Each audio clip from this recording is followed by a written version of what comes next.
Hi there, everybody, and welcome. I'm Armin Brott with the Men's Health Network, and we're a national nonprofit organization whose mission is to reach men and boys and their families where they live, work, play, and pray with health awareness and disease prevention messages and tools, screening programs, educational materials, advocacy opportunities, and patient navigation.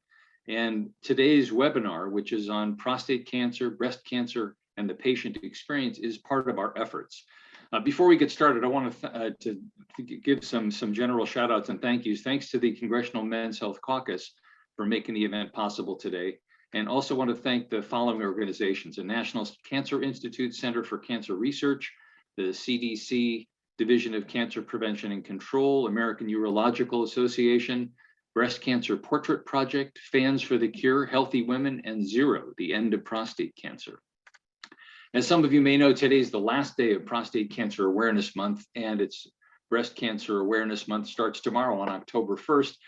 A few years ago, I was writing an article in which I interviewed both prostate cancer and breast cancer survivors, and I was struck by, when I was talking to both men and women, at the similarities in their stories, both how they, as patients, reacted to their diagnoses, but also how their families and their loved ones responded and supported them, which helped them significantly in their fight against these two diseases. In today's webinar, we've got some wonderful speakers who have powerful, engaging stories that highlight the journeys that people make when they're fighting both breast and prostate cancers, as well as the critical role played by significant others as patients in their families or their loved ones go through that journey. Because our time today is short and limited, I don't want to use a lot of it by reading long intros of our speakers, and despite the fact that their intros or their bios are very interesting. So we've put links to their bios and resources about the organizations I mentioned at the very top of this chat. And if you're watching on YouTube, it's in the description. Our first speaker is Congressman Donald M. Payne, Jr., who's the Democratic congressman representing New Jersey's 10th Congressional District. In addition to all the other great work Congressman Payne does in Congress on health issues and other issues, he's the chair of the Bipartisan Congressional Men's Health Caucus, which includes the Prostate Cancer Task Force. Congressman Payne, I want to thank you again thanks for joining us. It's a pleasure to see you again. You were on a webinar we did a few months back. Yes, well, good morning, and thank you for having me. Let me just say that it's a real honor to be here for this prostate cancer, breast cancer event, the patient experience event. Today, we will hear from patients who have dealt with these difficulties of prostate and breast cancer. It is important to have these events to raise more awareness of these two cancers because they are so deadly. Prostate cancer is the second leading cause of cancer deaths in men. This year, almost 250,000 American men will be diagnosed with prostate cancer. And there will be more than 34,000 of them that will pass away from this disease. 1 in every 8 American men will be diagnosed with prostate cancer during his lifetime. And for women, breast cancer is just as deadly. Overall, breast cancer is the second leading cause of cancer deaths for them, as prostate is for men. This year, more than 280,000 American women will be diagnosed with breast cancer, and more than 43,000 of them will pass away from this tragic disease. Overall, 1 in every 39 American women will die from breast cancer. But these numbers do not have to be so tragic. Men and women can survive from prostate and breast cancer if they can catch it early enough. For prostate cancer, the 5-year survival rate is nearly 100% if detected early. For breast cancer, the 5-year survival rate is 99% for early detection. But the key to early detection is cancer screenings. We need to increase the awareness so we can get more people screened and treated for these deadly diseases. Screenings can be the difference between a cancer victim and a cancer survivor. I look forward to hearing the stories today from the brave men and women who have survived their fight with cancer. They are the true heroes of this battle and serve as inspiration and examples to all Americans. Thank you for being here, and I hope you enjoy this briefing. Congressman Payne, thank you very much for the introductory remarks. It's so wonderful to hear that Congress is up on these things and is paying attention. And I know that at Men's Health Network, we spent a lot of time putting together the figures and the statistics, and it's great to see that they're landing on someone's desk who is really interested in moving these issues forward. I know you've got a busy schedule today, but if you're able to stay, or somebody from your office is able to stay, it would be great to have you. Let me introduce our next speaker, who is Patrick Sheffler. Patrick is, as you'll hear him talk, he's really one of the most positive, optimistic guys you could ever hope to meet. He's also a prostate cancer survivor, and you'd think that that would diminish somebody's optimism, but it really hasn't in Patrick's cases. It may have actually increased it. His story illustrates not only the importance of becoming your own advocate, which is incredibly important, as he'll say, but also how critical it is to maintain a positive attitude and to have the support of family and loved ones. It's a wonderful story that illustrates all the points that we're trying to make. Patrick, where are you? There you are. Okay. Tell us a little bit about the diagnosis that you had and how it came up. I think you were telling me the other day when we spoke that your PSA was at about 4 for a while, and then all of a sudden it skyrocketed to somewhere in the 30s. Yeah, thanks for having me on. Appreciate it. And I want to thank everyone for being here. But yeah, it's very unique. My scenario is very unique where one of my sons owns an insurance and financial services business. So I was helping him hit a bonus, ironically, to hit a bonus for some more selling more life insurance, which I didn't really need, but I went for an exam, right? And the poor guy called me back and said, listen, you got the PSA was really elevated, but I think it was just a mistake. You need to go get it redone. And so, because a year earlier it was below 4, and so it was 37 on this insurance test. And so I went to my doctor, obviously, and it came back the same thing. And so that's sort of how I found out, and that's where the journey started. And you told me that you began to do research, and this is talking about the point about being your own advocate. You started doing research into what do people do with prostate cancer, and you found somebody in the local area that you thought was a good match. And the way you were describing it to me yesterday, you were saying that it was really that there were some conflicts, that they were telling you one thing and you were finding something else, and you were pushing. And that's I think something that we need to hear. How did that work? Yeah, I think the big one, there's multiple lessons here that I've learned, but I think one of the biggest ones is that you have to be your own advocate, right? I mean, doctors are amazing, and the treatments are amazing, and the progression of awareness is so much better now than it was even a few years ago, let alone 10 and 20 years ago. Having said that, though, you have to really be your own advocate. And as we spoke about, I'm just very positive. So after the initial shock, I really started doing my own advocacy and research. And I didn't know who to reach out to. I didn't know, like most men, which is part of the problem, didn't even know what prostate cancer was or what a prostate was, to be honest with you. So I didn't really know what to do. So I Googled, and the first person I saw with 5 stars I went to meet with. And like you said, there were some conflicts, right? They read the MRIs wrong after I went and got an MRI. They didn't want me to get an MRI until after the biopsy, which could be scheduled for a few weeks. And rather than waiting for what they wanted me to do, I went and got an MRI on my own because of the elevated PSA and what I was learning about it. And there were conflicts there. So I went again after I met with the initial person that I had met with.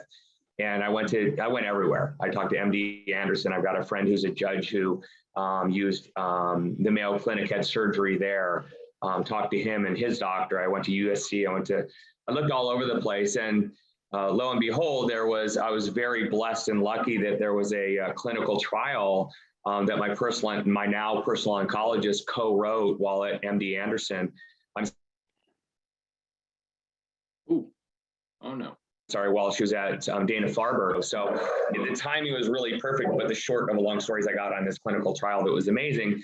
But had I done standard of care with my stage 3 diagnosis, I would have literally had surgery and radiation, and it would have been a whole different, I'd be in a whole different place now probably than I am. So advocacy, I think, is absolutely essential in this fight.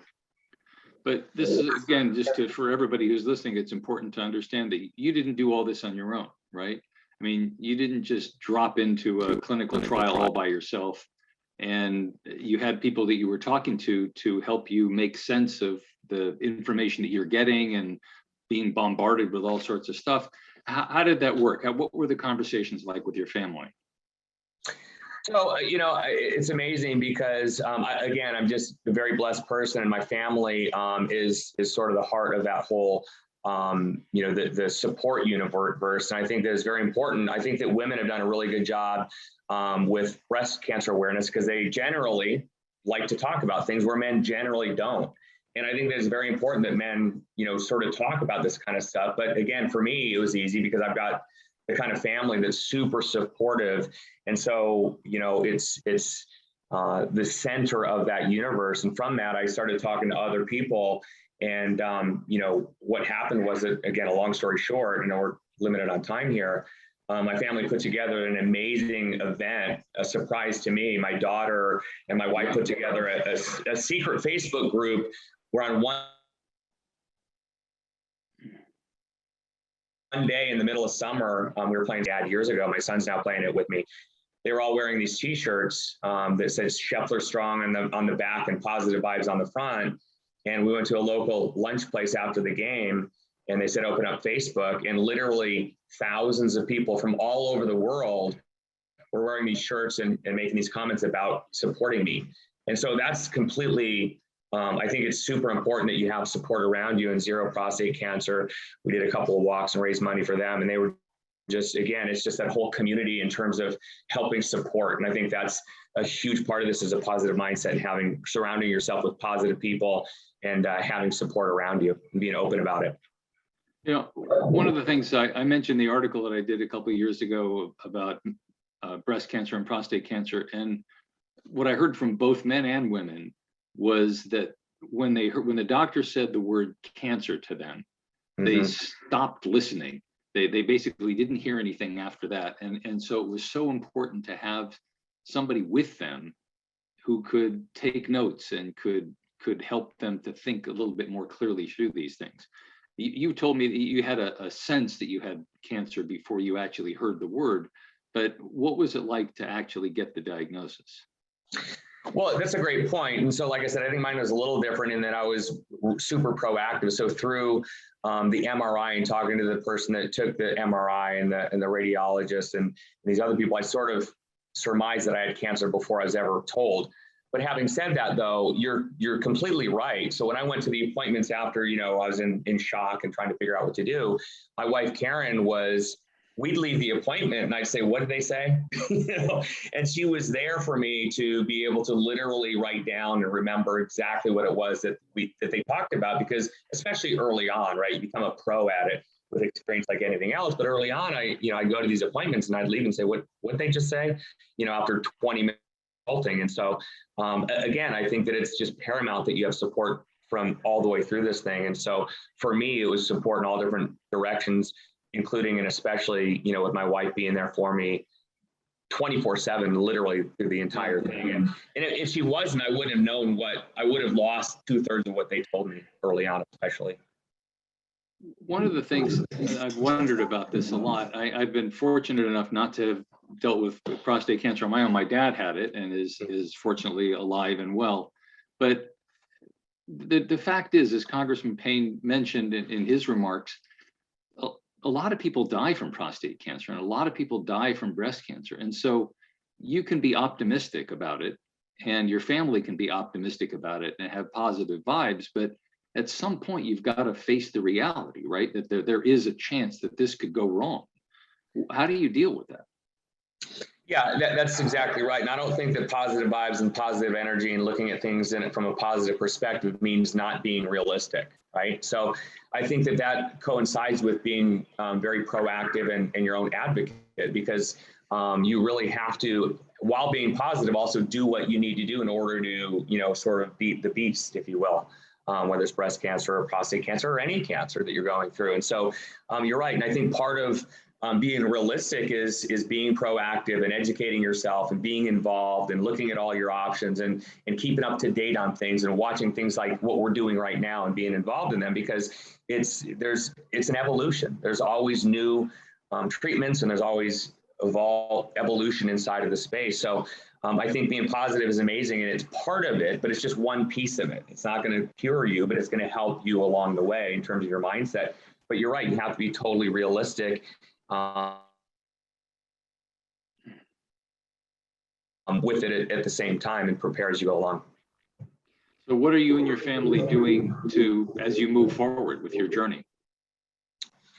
So the biggest thing we're doing is advocating for early detection and then helping people that have been detected with something, how to deal with it, how to cope with it, both mentally and in terms of proactively seeking out the proper treatment for them, and doing as much as we can to be involved with, these organizations and doing things like this to help sort of just spread awareness. Because I think, again, I go back to breast cancer and women and what an amazing job that they've done, women collectively, with the breast cancer awareness, and everyone knows what pink stands for, right? Not everyone knows what light blue stands for in terms of the cancer community. And so we're huge advocates for awareness of what prostate cancer is, early detection, mindset going through it, and proactively advocating for yourself once you have it. Patrick, thank you very much. Please stick around with us. I'm sure there's going to be a lot of questions in the Q&A. I want to bring up our next speaker, who is Reginold Hollywood Thompson. And Hollywood, take yourself off mute. Thanks. All right. Okay, you're there, right? Yes, sir. Okay. Yeah, you're going to see in just a second. Hollywood is a unique character. He's also a 2-time prostate cancer survivor and really an all-around inspiring kind of guy. Hollywood, thanks for joining us. You're in Tennessee. Yes. Tell us about your first diagnosis. Well, first I want to say this: all glory go to God, my wife, and my doctor. Well, I'm the type of guy that go to the doctor all the time. Anything, I'm gonna go to the doctor. Well, I was going, and I found out at first I had an enlarged prostate for several years. And she finally had me to go to another doctor. And he was telling me about my prostate. He told me my prostate was the size of an 80-year-old man. I was in my early 50s then. I said, man, God. So then, checking my PSA numbers, and it was in the 3s, and it started going up. And he told me I was on the fence, and I couldn't fall off that fence. I had to stay at that area right there. Well, I fell off the fence, so he sent me for a biopsy. That's when it was determined that it was cancer. But let me get back to this part here. The reason I was able to find out, because I went to the doctor. I had early detection. I was not scared of what this doctor had to do to me to find out. That's the problem with men. We don't want to go through certain programs to find out. And until that ends, there's going to be a lot of more sick people. All you got to do is go to the doctor. You know your status as a man. That doctor needs to use that finger. That's what he got to do. That's going to detect your size of your prostate, and they're going to find out if it's cancer through the blood. You got to do these things. You got to do these things all the time, because cancer, it moves slow, but when it moves, it moves. Well, all of a sudden, now I got to have a biopsy. So when I had this biopsy, a few weeks later, I went to the doctor, back to my doctor, and he walked in, he said, I got good news and I got bad news. I said, oh my God. Now, you finna give me some bad news, and my mama ain't living now to be there with me. Now I'm scared. He said, the bad news is cancer. when he said that, you talking about some crying? Oh my God. I done stopped breathing. I'm crying so hard. And my wife squares my hand. And when my wife squares my hand, it was over. I was all right then.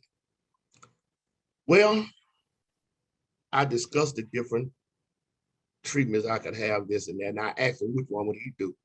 He said, well, Regina, I can't tell you that. I said, yes, you can. He said, well, if I did it for myself, I would go this route. So I went home and I thought about it. I called him back. I said, well, let you take it out. Well, through the process of this, getting in my mind, I'm messed up. So I called a friend of mine, I called Preacher. I told him about it. He said, Hollywood, man, do you realize there's a reason you're going through this? I said, what? He says, a reason you going through this. I said, what you mean there's a reason? He said, God put you this in this for you. I said, what you mean? Well, I am a DJ on the motorcycle set. Been doing it for 40 years. And he said, don't nobody listen at nobody on the set, but everybody listen at you. So I thought about that. I went to work one night. When I said I was jamming so hard. Man, look here. Whew. I was jamming hard. I had my program set what I was gonna do. I was jamming hard. I was jamming so hard, I knew I was best by that, better than the rest. I was bossing them golf, make the water run off. I was cutting up. Then all of a sudden, I just stopped the music. Stopped the music. Everybody looked up at me. I said, I need to talk to y'all. I said, every man in here, 50 years old, raise your hand. I said, now every man over 50, raise your hand. Then I said, how many men that had their prostate checked? Out of this whole group of people, I heard about 2 voices. I have. I said, man, y'all got to get the prostate checked. And the first thing I heard, this was the first thing I heard. Out of all these people, I heard this here. Ain't nobody touching me with their finger. And I told him, I said, man, you stupid. I don't know who he is today. I said, you stupid. I said, man, that will save your life. That will save your life. Man, I had some of my old friends that I've been around when we was in our 20s. Man, they crying. I said, hold up, y'all, hold up. I caught this early, and I'm gonna beat this. By the grace of God, I'm gonna beat this. Well, as of today, as I sit here, the last time, I think it was 10, right? 15, I have 15 of my friends that was checked and had prostate cancer. And out of them 15, they doing great, great. Now, I'm gonna shift and tell you something else. When we have prostate cancer surgery and they tell us that we good, we feel that we are through with all of that. No, you're not. They told me twice about my PSA and it was 1.0 twice. So I'm thinking 1.0, I'm good. Several years, I'm good, I'm good. And my doctor gave me a physical and told me, I asked her, when the last time you had your prostate checked? I said, man, I ain't got no prostate. I ain't got to get my check. He said, Ray, your PSA numbers is, I said, my PSA number. I go back to my doctor. Well, it come back, it come back.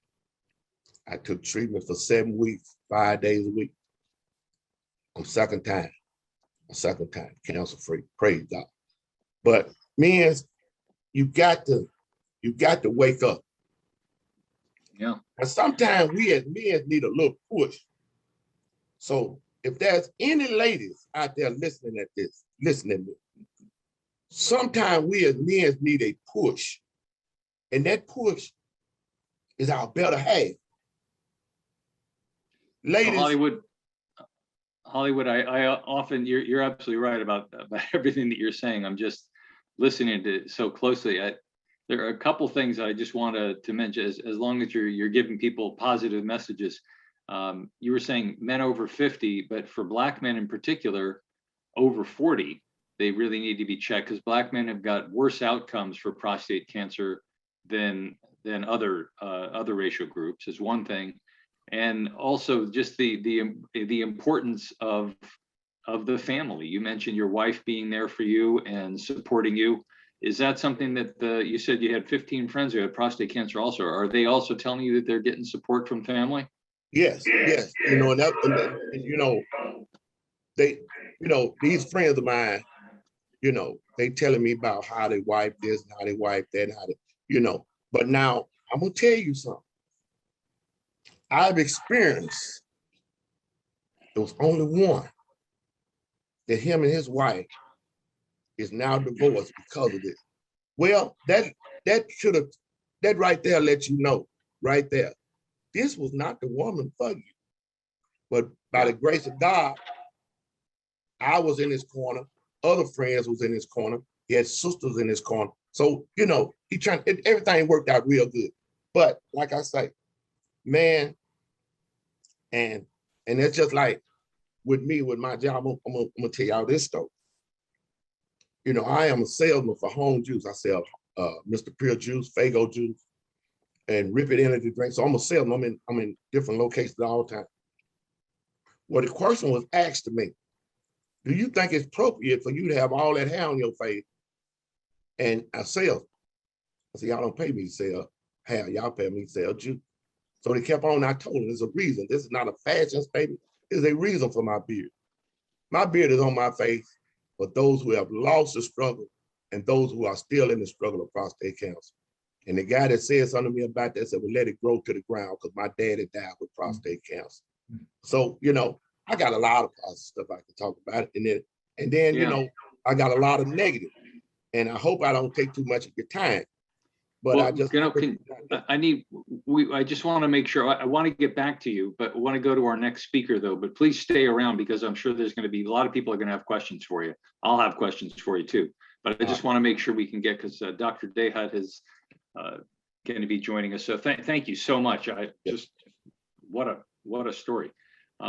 Dr. William Dahut is our next speaker. He's the scientific director for clinical research for the National Cancer Institute. And he has spent literally years researching and developing strategies for treating prostate cancers, and is going to give us a little bit of a different perspective. We've been hearing from patients, folks who have had prostate cancer and their specific experiences, but Dr. Dahut's got a little bit more on the data side for us. Please go right ahead, Dr. Dahut. Thank you, Armin. And I really want to thank our patients for coming out today, because it's really drives home why we do what we do. And again, I'd like to thank the congressman for expressing his support. I want to my talk will be a little bit different. I want to talk a little bit about the research that we're doing. And it's always struck me that patients really do want to hear what's going on, and that there's incredible intelligence and interest in really the science and what we're trying to do impact on our patients. Next slide. So I'm part of the National Cancer Institute, and we are one of the many centers of institutes which are part of the National Institutes of Health. And I'm in the intramural portion of that. So I'm part where the patients are taken care of on the Bethesda campus. And so some of you may not know, all the medical care that we provide at Bethesda is at no charge, and there's no billing to your insurance or notification of your insurance. And we actually fly patients in for free to be involved in our clinical research. So this is a national resource, and I think it's a good opportunity for folks to become involved in, you know, what you're actually paying for, you know, with your tax dollars. Next slide. So this was mentioned earlier by Armin, and I think there's some important things I want to bring up. You know, there's about 250,000 new cases of prostate cancer, but still about 34,000 deaths estimated in this year. And about 6% of men present with metastatic prostate cancer diagnosis. That means the cancer has obviously already spread outside the prostate cancer. Unfortunately, today, although advances have been made, we're extending the life of these men by multiple years. This group is not yet curable. And that's about 15,000. But a lot of men, another 20,000 men, are told that they're cured at diagnosis, and unfortunately their cancer comes back. So there's already spread of their cancer. So when the prostate is taken out and then the PSA comes back, that means that there were some cells that got out of the prostate and could not be cured by surgery or radiation. So we think if we can impact these men who we think are curable, but the cells are out, this is what we call high-grade localized disease, or are born with a genetic risk for developing disease, we can have even a greater impact and potentially cure these men. Next slide. So again, this is a clinical trial. I'm very happy to hear that one of our patients earlier on was involved in a clinical trial. It's the only way we can make progress is by putting data together. And in this trial, what we looked at is, can we give drugs with surgery to impact how well patients do? Next slide. So this is how it works. So, you know, all men in our trial came to Bethesda, underwent an MRI of their prostate. They had a biopsy then of their prostate, of very specific lesions. Now, prostate cancer is a cancer that we call multifocal and multiclonal, which means that there are actually different cancers in your prostate at the time of diagnosis. So multiple cancers, and some of those cancers are very different, both genetically and histologically. Patients receive 6 months of intensive hormonal therapy prior to surgery. We know prostate cancer is driven by the androgen receptor, driven by male hormones. And by blocking that treatment, we thought we could potentially impact how well patients did. Patients then went to surgery. And at surgery, we developed really a 3D mold where we could track the individual lesion we saw at the same biopsy and to see how that was impacted by surgery. And our goal was, can we shrink the cancer? And was there a change in the genetics of the cancer from our treatment? Next slide. This is the patients who went on the trial. Next slide here.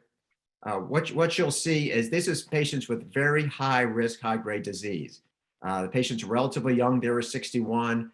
We had about 15% African Americans, but many of these patients had T4 disease, which is extensive disease, and about a quarter of them already had cancer that had spread to lymph nodes. And many of them had the highest grade of prostate cancer, Gleason 9 and Gleason 10. Next slide. Next slide.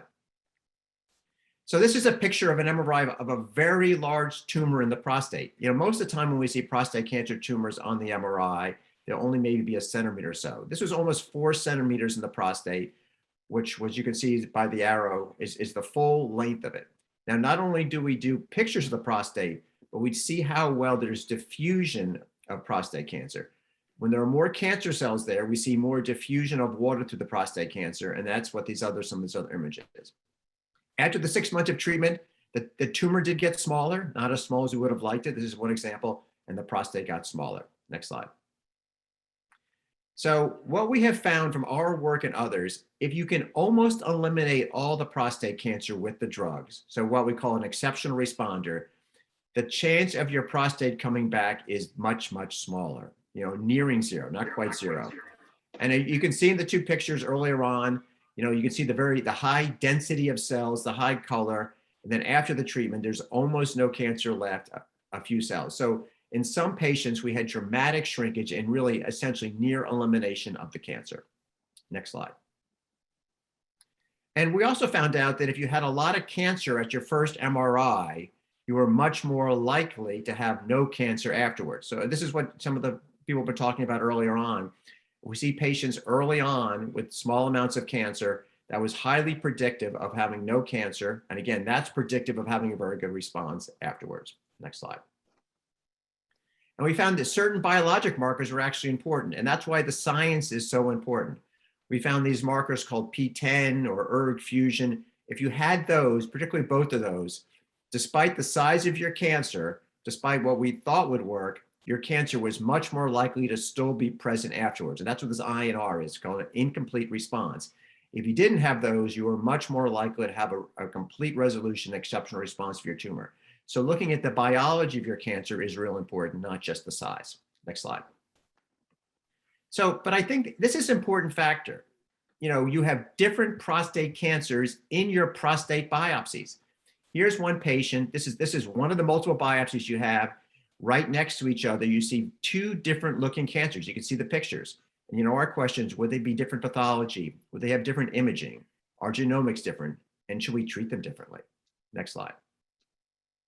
And this is patients that after they received their 6 months. Again, if you look at the top slides and the bottom slide, even cancers that are very close to it, get to each other on the prostatectomy specimens, they look very different. So again, so this is why there's probably not a silver bullet for prostate cancer, because we have different prostate cancers actually in our prostates. And then the responses to treatment actually are very different. Next slide. So here's one particular patient. This was a young man whose PSA was actually around 10. And if you look at the image, you can see basically on the left side, which is labeled the B1, on the right side on the MRI, you can see the different arrows. You can see his tumors on the in the picture.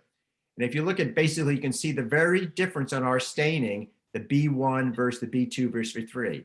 Again, different looking tumors. And the B2 versus 3 is actually what we call intraductal, a particularly different tumor to treat. Next slide. Now, after his treatment, you can see one of the tumors essentially went away and the other tumor got much smaller. When we did our staining, even the one we thought went away, there were a few cells left, but afterwards, again, we still saw tumor cells remaining, and tumor cells that stain differently and look differently. Next slide. Now, this is a little complicated, but basically what the message is that our one patient after our treatment really had 4 independent tumors in his prostatectomy specimen. One tumor was totally gone. One tumor was almost gone. A third tumor, actually, we uncovered another mutation, a very bad mutation. And then a 4th tumor was decreased and gone. So, this is why it was so important. These particular patients were involved in our clinical trials. We learned so much about their cancer, and this is really important as we go forward and study this disease. Next slide. So how do we put all this information together? One thing we're doing in the intramural program is we're spending a lot of time and resources on artificial intelligence. We saw just in those few patients, some that had multiple positive biopsies, that there's a tremendous amount of genomic information and other information. So we've really put together this resource looking at where we have scientists, we have data scientists, computer programmers, and technicians, clinicians, to get an understanding of understanding individual prostate tumors. Next slide. And again, this is again how we're doing it. First, you start with a very skilled radiologist. They can go ahead, draw around the prostate by hand, and then over time we learn where the images itself can actually differentiate the different parts of the prostate and differentiate where the tumor is. The next slide. And what we've actually learned using this artificial intelligence information is we can now actually track really different morphologies. And I think this is really important. We're very fortunate to be at the National Cancer Institute. We have some of the best pathologists and imaging folks in the world. But, there are a lot of hospitals around the country and around the world that could really utilize, this technology in a way that really would bring back this data to patients everywhere. Next slide. So for the first part, it's important if you have less cancer in the beginning, you're less likely to have cancer at the time of surgery. And with drugs beforehand, we potentially can eliminate that cancer. You still need the surgery, but your outcome is much better. It's really also important to know that everyone's prostate has multiple different tumors, and they're very different by histology, which is the way I look under the microscope, and genomics. And that different cancers, which we think are lethal at diagnosis, actually respond very differently to therapies, which we think would be effective for all of them. So this is treating somebody with prostate cancer, and this is really important research. The next slide. Now, how about finding men before they have prostate cancer? So something else we're studying, and this is done with outside institutions, including University of Washington, Bucket Jefferson, and also University of Michigan, where we're studying men we think are born with high genetic risk of prostate cancer and screening them with PSA and MRI, even at very low PSAs. Next slide. So basically, we know there are certain mutations, including the breast cancer gene, the BRCA gene. If men have the BRCA gene, BRCA2, for example, they're much more likely to have a more aggressive prostate cancer and likely to have prostate cancer. And multiple other tumor types. There's Lynch syndrome, ATM, CHEK2. People are born with these mutations, and we know they're more likely to get prostate cancer. Next slide. So basically, what we're doing is we're asking them to come to Bethesda. They need to have a PSA less than 2 and already have known genetic abnormalities, germline they were born with, and we screen them with MRI. We do an MRI screening every 2 years, and we do a PSA every year. And we see something abnormal on the MRI or the PSA goes up, we do a biopsy. Next slide. Patients are from all around the country. And, this is a nice thing. We're flying them in, often from genetic counselors. You can see from, Florida, New England, and the West Coast. So again, we are a national resource, and we want to be thought of as a place where people can come, not just in the local DC area. Next slide. So what have we seen so far? So basically, let's go to the next slide, actually. So basically, we've actually already enrolled about 141 patients in about a year and a half. The median age of these men are 47. Remember, they don't have prostate cancer yet. And most of them had genetic testing when they're in the only 43. To date, they've been largely Caucasian. And I think that's something we would definitely like to improve upon. And you can see the mutations below. Most of the men have the breast cancer gene, BRCA2 or BRCA1, but other mutations we've seen too. So these are men that don't have prostate cancer, that have a different cancer, but have then come to Bethesda to look for to screen their prostate. Next slide. And of the men so far, the first 138, about a quarter, we've seen an indication already for biopsy. Again, these are men that never would have been biopsied before. Oftentimes it's before indications on their MRI, sometimes because their PSA is above 2, which is our cutoff on this trial. We've performed thus far about 29 biopsies, and of those, about a third actually have shown cancer. The next slide. This is a little hard to see, but this is the cancer we've seen. By and large, it's been very early stage cancer. Some of the men we can do active surveillance and are following them with MRIs and PSAs afterwards, but some of the men we've actually have gone on to surgery. Next slide. And here's an example of one of the patients went on for surgery. He's a 55-year-old male of German and Italian descent, not Ashkenazi background, but had genetic testing at age 39 and had the breast cancer gene, the BRCA2 gene, because of a family history. Next slide. This is again his family history. So there was lots of cancer in his family. That's why he was screened. For prostate cancer, men with a diagnosis, we actually recommend genetic screening for anyone with sort of a high-grade cancer, or with anyone who has breast or ovarian cancer in their family. Next slide. So he had a very low PSA. PSA was only 1.68. He had sort of a normal exam, but I'll show you his MRI in the next slide. And you can see, it doesn't always come out with the red circle on it, but you can see the very dark lesion again on the corner that was picked up on MRI alone. And then this area was called a PIRADS4, which called moderately likely having prostate cancer, and this led to a biopsy. Next slide. So the biopsy found a very, very small amount of cancer, and this was a cancer with a lowest grade group, only 2 millimeters of cancer. And so there was a lot of discussion about whether this should just be followed with active surveillance, or because of the known greater risk for BRCA2 patients to go ahead, progress to a more aggressive prostate cancer, should he go for surgery. Now the patient, because of his family history, opted for surgery, and we'll go on to the next slide. At the surgery, we found something very different. So the surgery, this is a much more aggressive prostate cancer. It's a much higher Gleason score. This is one with high metastatic potential. And you can see it looks very different on the prostatectomy slide than it did on the very small biopsy slide.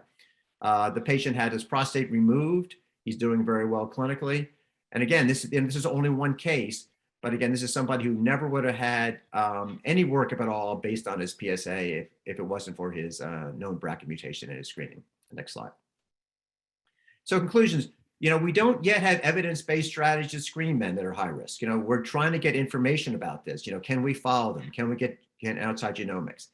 And outside of the BRCA2 gene, which we know is the one that's probably the most common and the one that's probably the most aggressive, there's some uncertainty about the ones we're testing. We've really done sort of a wide breadth of tumors. MRIs pick up tumors early in those populations, but we don't want to overtreat. So we have some concerns about that.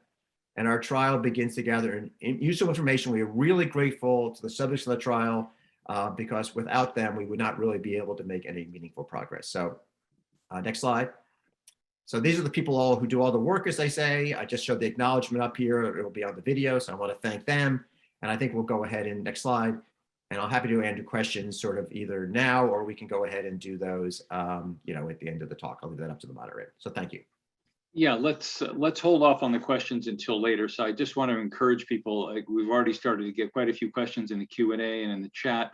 If you could please send them into the Q&A. We've got somebody monitoring that, and we'll collate them, and we'll have hopefully a very robust discussion with all of our panelists and your questions afterwards. Dr. Dahut, thank you so much. That was just, as you were talking about the first part, I was thinking, well, what about people who don't have prostate cancer yet? So yeah, I'm glad you got to that, and I've got questions for you, and I know other people do as well. Let me introduce our last speaker, who's Missy Peters. And you can see her on your screen. She's young. She's a young mom. She's in her 30s. And you might wonder, what is she speaking on a panel about breast cancer? You know, a lot of people think, well, young women don't get breast cancer, right? Well, as you're going to hear from Missy herself, most people are wrong. Young women actually do get breast cancer, and it's something that there's a lot of bias in the medical community about that, and there's a lot of obstacles. And Missy has a wonderful story, and she's going to tell us her story, and then and she'll also tell us about the work that she's doing to bring this issue to light. Missy, thanks for joining us. You're on mute. Don't want to miss a word. Thank you, Armin. And I've drafted a letter to be as powerful with my time as I can be. So thank you in advance for your ears and letting me read it to you. Good morning. My name is Missy Peters, and 2.5 years ago, I was finally diagnosed with breast cancer at the age of 34. I say finally because it took 11 months to get diagnosed. In fact, I carried my first and only baby full term during this time. I was under the care of a primary care physician, an OBGYN, and a radiologist who all overlooked my lump and reassured me that at 33, then 34, that I was too young for breast cancer and that my lump was benign. I've blamed myself and felt stupid in the years since my diagnosis. I internalized this delay as my fault. And frankly, I'm convinced that's exactly how our healthcare system is designed to work. The young woman must advocate for herself. I'll get to that more in a moment. You see, I had no family history of breast cancer and was under the impression that I was not at risk due to my age. Mammogram campaigns and pink ribbons seem to synonymously start with turning 40. What I can tell you is I've checked the boxes for ovarian cancer and pancreatic cancer on every medical history form I filled out to establish care with new physicians for years, including the OBGYN and PCP who overlooked my lump. It turns out these were red flags that I may carry the BRCA gene mutation that would elevate my risk of cancer to 80%. And I was not average risk.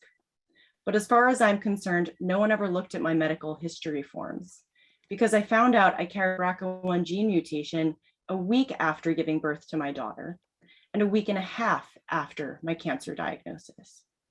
My maternity leave turned into my extended short-term disability leave from work.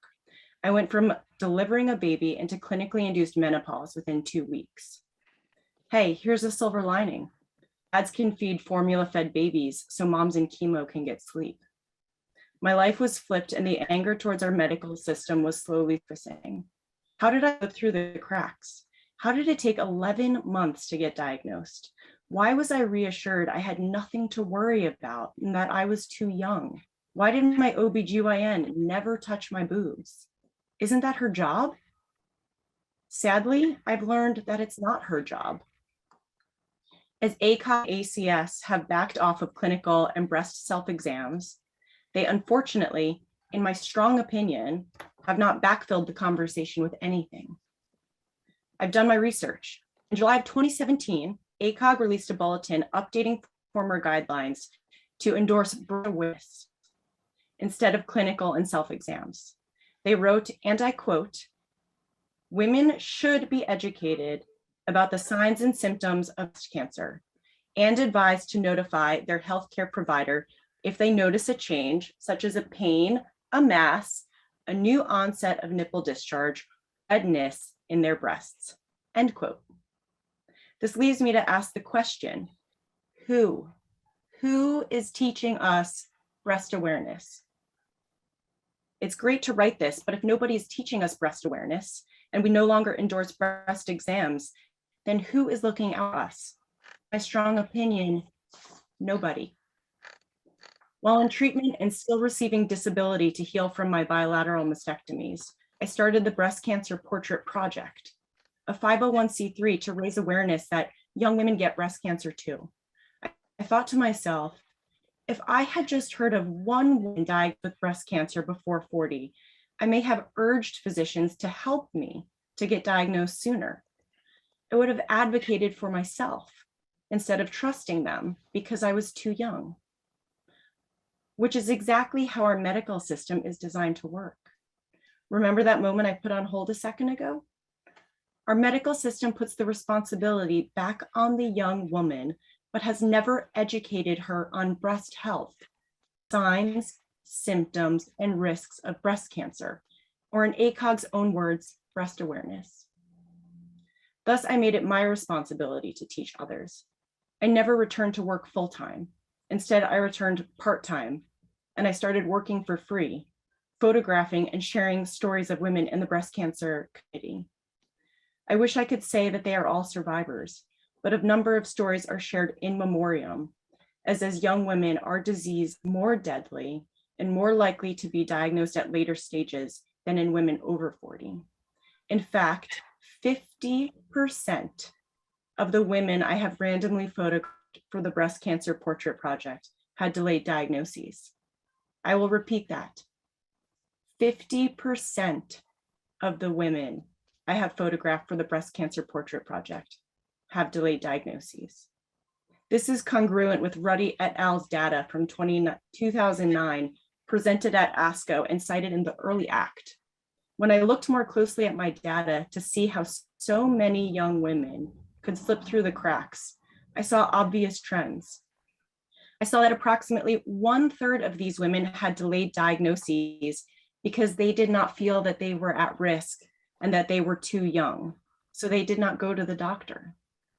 Another 1/3 of these women were sent home after going to the doctor, reassured that they were too young.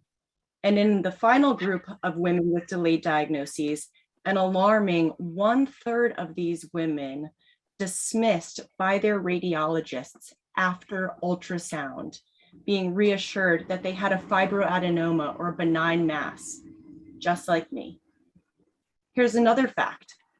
50% of us have no family history of breast cancer, and we were considered average risk. This is all kind of scary, isn't it? And I'm sure many of you have daughters and granddaughters that you would like to share this information with. Which brings me to this food for thought.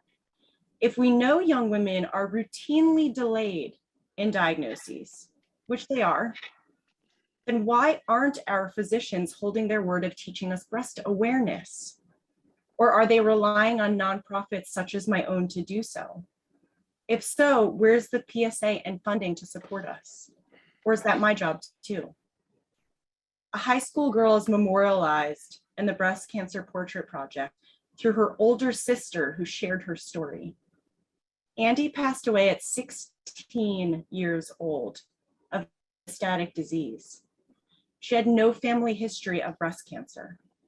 Andy concealed her red and inflamed breast, even stuffed her sports bra with tissues to collect her nipple discharge and hide her weird boob from her volleyball teammates in the locker room. By the time Andy's mom accidentally saw her changing and rushed her through a diagnosis, it was too late. She passed away that year. Young women, and frankly, women of all ages, deserve to know the signs, symptoms, and risks of breast cancer. No physician should ever tell a woman that she is too young for this disease, because although she is just their patient, she is somebody's daughter, somebody's wife, somebody's mother, and her life is very important to them. Today, 3.5 years after finding my lump, my anger and sadness for the reality that young women face has resurfaced. On Friday, my gynecologic oncologist told me that I may not be able to have another child. He will give me until December to see if my ovaries come back from the barren dryness that is ovarian suppression. But every year that passes, my risk of ovarian cancer increases as I age closer to 40 because I carry the BRCA1 gene mutation. And I find myself thinking of all of those doctors I saw prior to my diagnosis, never raised the alarm that I might be BRCA1 positive. Do they even read our medical history forms we fill out in their waiting rooms? If they had, my cancer could have been avoided altogether, and I could have been offered prophylactic surgeries. I think of the primary care physician who told me I just have lumpy breasts. I think of the OBGYN I saw repeatedly through my pregnancy who never touched my boobs. And I think of the radiologist who told me he was 95% confident my lump was a benign fibroadenoma and that he was not worried. What was his name? Should I look it up and write him a letter? Should I tell him that he delayed my diagnosis by 11 months by providing me false assurance? Would that have given my ovaries 11 more months to potentially come back to life and offer my daughter a sibling? What about the fact that roughly 1 in 3 of us who are currently cancer-free will be told again that we have cancer? Except this time, it will have spread through our body, we will die from it, because this is metastatic disease. I understand that I may not be able to make her a sister, but now I ask the question, how do those 11 months that I lost affect my future? Because now this radiologist has affected whether my daughter will have a mother. But this radiologist and none of these doctors have any idea who I am, and how they have affected my life and my family's life, because that's the way our medical system works, and I was supposed to advocate for myself. I thank you for the opportunity to speak this October Eve. The young breast cancer community and the Breast Cancer Portrait Project firmly believe that our collection of stories and anecdotal data shed light on the many necessary improvements that can be made to our medical system to protect our sisters and our daughters. We simply want our voices to be heard, and we ask for those with power to hear us. Thank you. Wow, Missy, thank you so much. That was just terrific. It really emphasizes the fact that young women need to be screened and need to be paying attention to what's going on and advocate for themselves. But also, just as we're talking about the similarities between breast cancer and prostate cancer, that young men also need to be doing testicular self-exams, which is something that they often don't do, and that young men, particularly young African-American men, need to be screened for prostate cancer. But you've got a presentation that will introduce us to some of the women that you've profiled in the Breast Cancer Portrait Project, and please go ahead and do that. It's give us even more powerful messaging on this topic. Yes, thank you again for the opportunity. If you can see my screen here. So I appreciate the opportunity to have a few more moments to highlight through the photographs collected by myself as the photographer of the Breast Cancer Portrait Project that my situation was not an isolated event at all. As I said, 50% of us have delayed diagnoses. And I thought with the remaining time that I had, I could paint a larger picture of who we are and what our stories are and the many different ways that we have slipped through the cracks as 50% of us have delayed diagnoses. So as I mentioned, it's broken up into thirds as far as my data is concerned. And I have divided this section of the presentation into those categories. So these are some of our stories. The first category is women who were not concerned enough because they did not feel they were at risk, so they did not go to the doctor. And as I mentioned, Andy, this is Andy, and this is her sister Lauren holding her photo. Andy was 16 years old and a high school sophomore, and she was hiding her red and inflamed breast and even stuffing her sports bra. And by the time Andy was diagnosed, it was stage 4 novo, and she passed away later that year. No family history of breast cancer, mind you. This is Louisa. Louisa's a teacher. Louisa has strong family history of ovarian cancer strong indication that she might be a BRCA gene carrier. And Louisa had grandma and great grandma die of ovarian cancer in their 30s. She went to her doctor and asked for genetic testing in her 20s. And her doctor told her that she did not qualify for genetic testing and would likely have to pay out of pocket for it. She did not get genetic testing. She later on, while she was pregnant, found a lump and assumed it was because she was pregnant and the changes she was going through with her hormones, and even thought it was because of her milk coming in while she was pregnant. That does not happen. It took 7 months for Louisa to get diagnosed. And of course, she was 32 weeks at the time of her diagnosis, and she was BRCA positive. She, like me, could have been diagnosed prior to even getting cancer. These are stories of women who went to the doctor and were turned away, reassured that they were too young and no diagnostics were ordered. This is Latricia. Latricia was diagnosed at 34 years old. Latricia recounts how she went to the doctor and her doctor told her that she was too young and it was likely a cyst, although Latricia will tell you her doctor never even touched her breast. She went home, sat on that for a few months, and then later on went back to the doctor, still concerned, advocating for herself, requesting a referral to the breast clinic. When her doctor finally agreed to send her the referral, her diagnosis was delayed 6 months. This is Stephanie. Stephanie was diagnosed at 33 years old. Stephanie's doctor advised that she should have a psych eval and be prescribed antidepressants, and even mentioned to her that she was likely a lonely military spouse while her husband at the time was deployed. Stephanie had to return 4 times to her doctor to be ordered imaging. At that time, she was finally diagnosed with breast cancer with a delayed diagnosis of 7 months. Absolutely demeaning and horrible to be offered antidepressants for repeatedly going to the doctor for a breast lump. Patricia was 27 years old at the time of her diagnosis.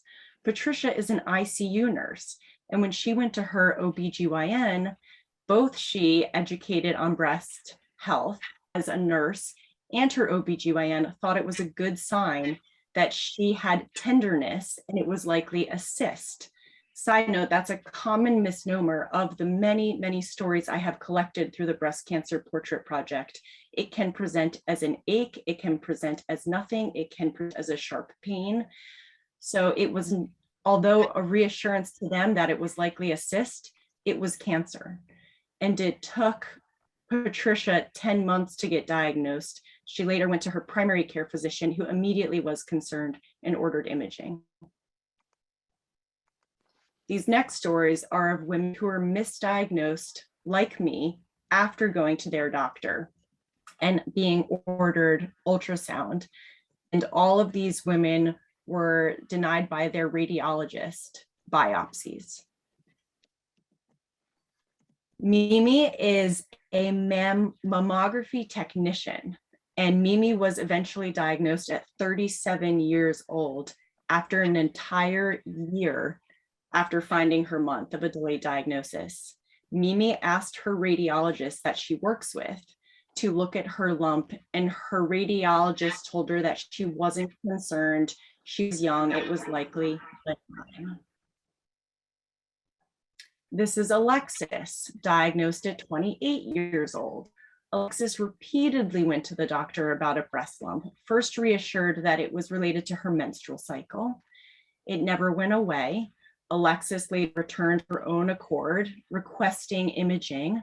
The radiologist determined it was a benign fibroadenoma, just like me, just like Mimi, and went home again. And then Alexis eventually went back, still concerned about her lump, finally diagnosed with cancer 18 months after finding her lump. And this is the last story that I will be sharing today.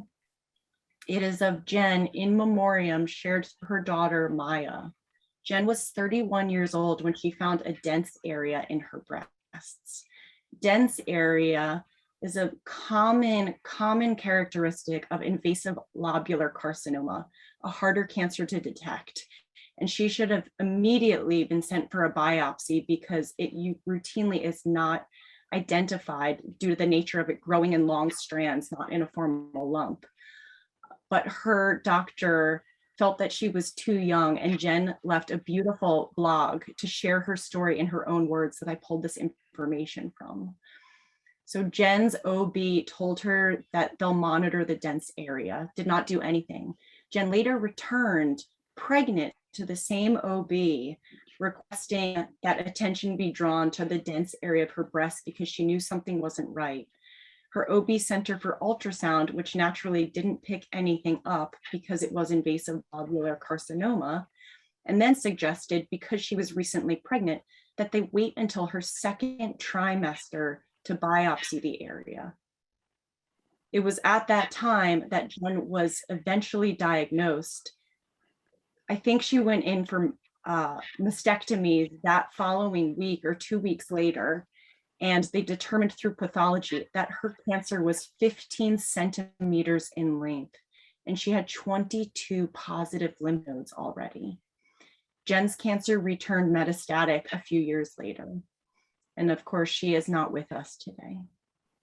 So all of these stories, all of them, and this is just a small sampling of the 50% of the women in over 70 stories that I've collected, nearing 100, as I have many women lined up in October to photograph, that so many of us were denied the proper attention from our doctors. And if I have anyone's attention today, I do ask that our voices be heard, and I would love the opportunity to continue this conversation, as although you might sense some frustration in my voice, I really am eager to have a conversation with those who can help us and to help answer the question of who is teaching us breast awareness. Well, Missy, thank you so much. Just before, in case nobody gets this, it's you can find out more information about Missy's work at breastcancerportraitproject.org or on Instagram at breastcancerportraitproject. Let me just jump into some of the questions. We've got a whole bunch of questions. We're not going to be able to get to all of them. I think we're supposed to be stopping at 12:15 Eastern time, 9:15 on the West Coast, for those of us who happen to be on the West Coast. But we'll go on a little bit longer if our speakers are able to stick around for a little bit, so another 5-10 minutes after that. But I wanted to start with a question to Patrick and Hollywood. Both of you could talk about the self-advocacy part of it. Both of you talked about taking charge, and you both also talked about the family support.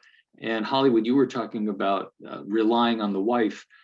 I think it's so important to have strong family support, but it's also so important that you really not completely rely on other people, that you take charge of this thing yourself.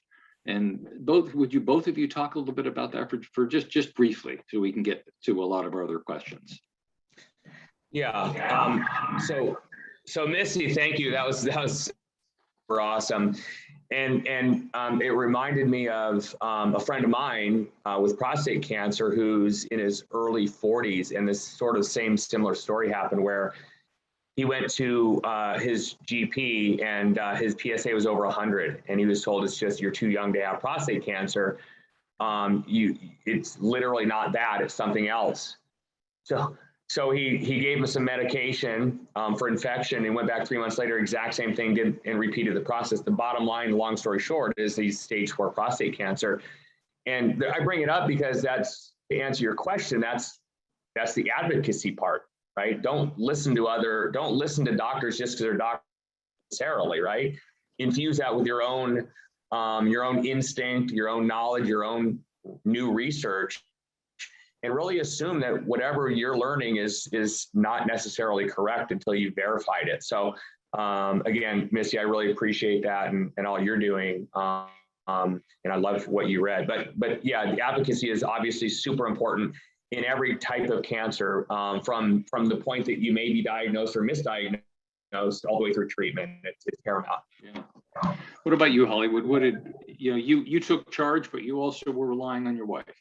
Yes. First, I want to say, Dr. Wheat, man, Thank you. I've heard things from Dr. William today I've never heard. I will look at this over and over and over and over again. Missy, God love you, so do I. Keep fighting, baby. Keep fighting.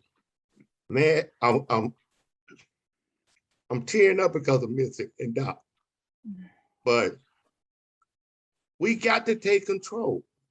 And me, when I go to the doctor, it's like I got tunnel vision. I don't hear nothing. I really don't.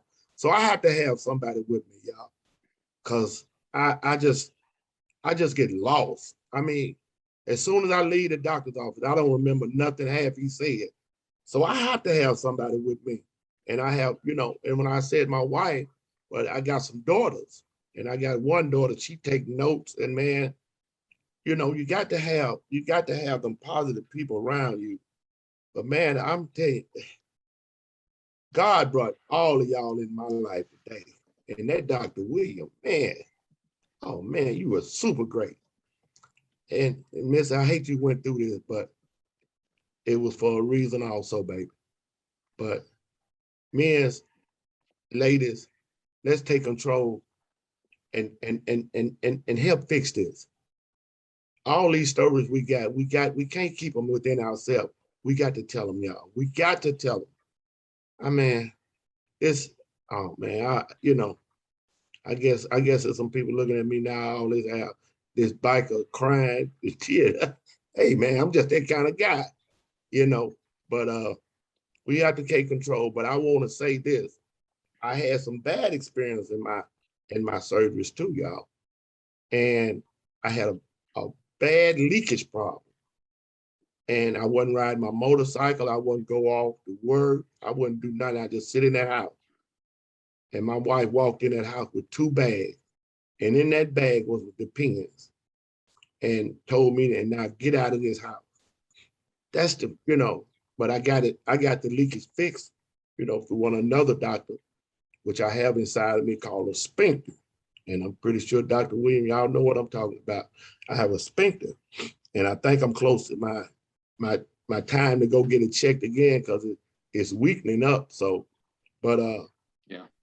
Hey man, I it's been an experience. Is that it cannot be even. You can't really even describe it all the way. You just have to deal with it. Yeah. But you got to have people in your corner. Yep. I don't think it's good for nobody to go through this by themselves. I really don't. I just can't see it. I just can't see nobody going through this by themselves. Yeah. Dr. Dahut. Huh? I was just wanted to ask Dr. Dahut a question as well. I think we'll try to come back to you, Hollywood. Dr. Dahut, a couple questions came in that were more on the medical side of things, and one had to do with whether there's any kind of a connection between prostate cancer and previous experience with HPV infections. And then as you were talking, I was just thinking about this book that I just read, which is a biography of Jennifer Doudna, who's one of the developers of CRISPR and won a Nobel Prize for that recently. And whether there's any gene therapy kinds of things or diagnostics or specific treatments that can target those various prostate cancers that you were talking about and just kill them where they are so we can avoid the type of metastatic cancer you were talking about. So the first question on HPV, there was a publication that came out within the last few months that shows that there may be a relationship. So I think, again, I think we all encourage, young adults, children to go ahead and be vaccinated for HPV, for cancer prevention. Males as well as females need to be vaccinated. It's not a proven fact, but there is at least some information that there may be a relationship. So I think that was a great question. And again, something to sort of to be aware of. As far as targeted therapies, prostate cancer has the androgen receptor, which is actually a great target for prostate cancer, and that's where a lot of the therapies have been looking at. But once the cancer has come back after hormonal therapy, which is how you treat the androgen receptor, then I think you're right. We do need to come up with better treatments and really more targeted therapies, and whether that'll be with genomics or what we call expression profiles. But we and others, we're doing a large multi-institutional trial where we're following men with rare genetic abnormalities who have advanced cancer to try to learn a little bit more about how they respond to therapies. And that's exactly what we'd hope to do, is to come up with much more precision treatments, whether it's gene therapies or whether it's targeted therapies or some of the new cellular therapies. So I think those are great questions. So thank you. While I've got you here, there's just a couple more questions that just came in, and I actually was thinking one of them you mentioned, I think, in one of the trials that you had 15% African Americans, which is just a touch over the proportion in the general population, but because Black men are disproportionately represented among advanced cases, and part of that has to do with getting diagnosed later. But are you doing specific things to do outreach to African Americans and other minorities? That's really a great question. So it's African Americans are more likely to be diagnosed with prostate cancer and are more likely to die from prostate cancer. But when African Americans have equal access to care and are treated stage for stage the same, oftentimes they actually do a little better.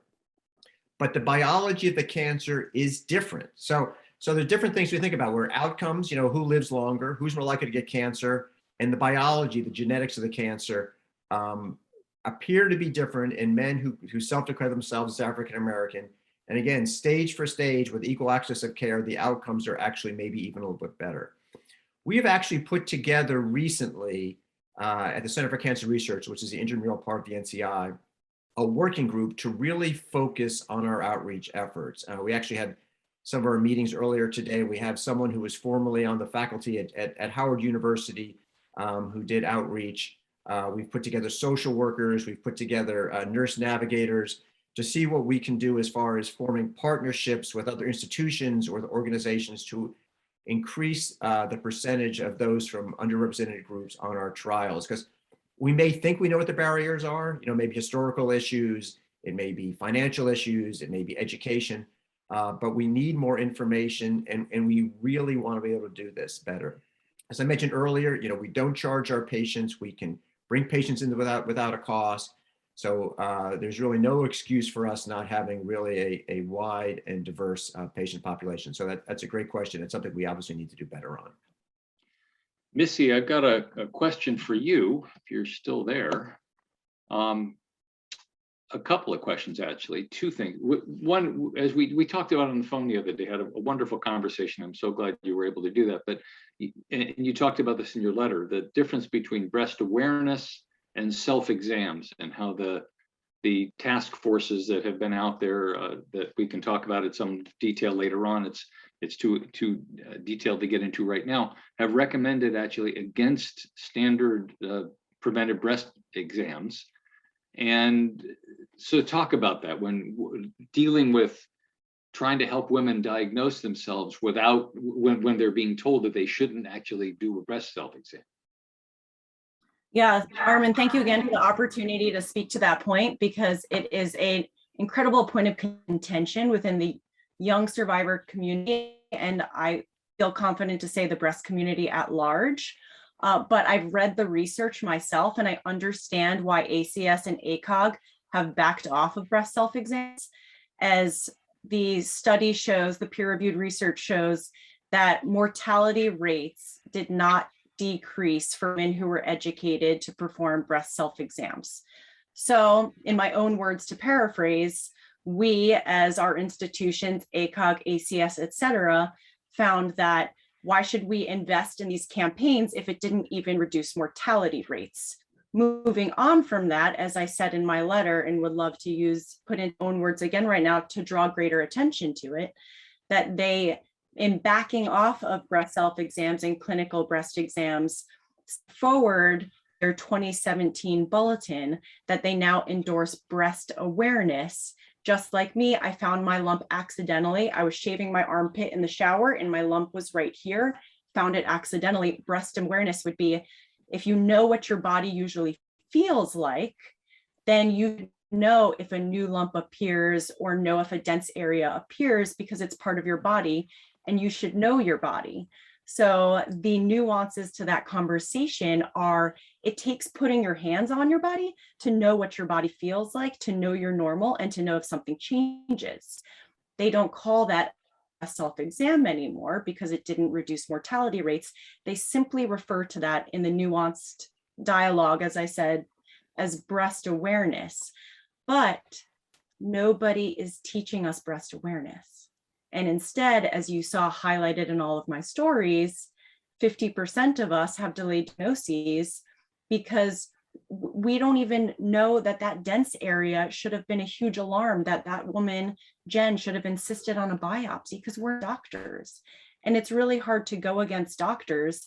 So one, sure, let's define whether it's physicians, whether it's teachers in our schools as part of sex ed programs, or we rely on the private sector to teach breast awareness. Somebody has to be teaching our young population breast awareness because we're too young for mammograms. And I know that the next question is going to be, well, should we be advocating for mammograms to start earlier? And in speaking with my own oncologist and reading the data myself, unfortunately, that's not the push that we're asking for, because so many of us have dense breasts and mammograms are unreliable, that we really do rely on a woman using her own hands, fingers, and eyes to touch her body. We just need to know what that means and what to do with that information. And unfortunately, we need to know when we need to get out of a doctor's office and go to another doctor's office who can actually help us, because so many physicians view us as too young. And I'll use my own words to say, I've seen it written, and even in the 2017 bulletin from ACOG, unfortunately, physicians believe we're clogging their offices by being concerned about the lumps that we're finding. Wow. All right, this is probably our last question. I wanted to also ask you, because the other speakers, in particular Hollywood and Pat, talked about the importance of family support and support from others. How important was that to you to get family support? You're a young pregnant mother when you were diagnosed, and also the women who were diagnosed, some of whom did not survive, but how important is family or other support to them dealing with a much more severe diagnosis? Well, I'll answer it in this way. You can't bring babies into chemo rooms. So infusion centers don't allow children. And if I wanted to have my husband by my side, I needed to have friends and family watching my infant so I could go get chemo. That's one part of it. Surgeries, I couldn't lift my daughter for a month after my breast surgeries. I had to have mastectomies with direct to expander. And then a few months later, I had to have another surgery as I chose to have reconstruction to have implants put in. And I could not lift my baby.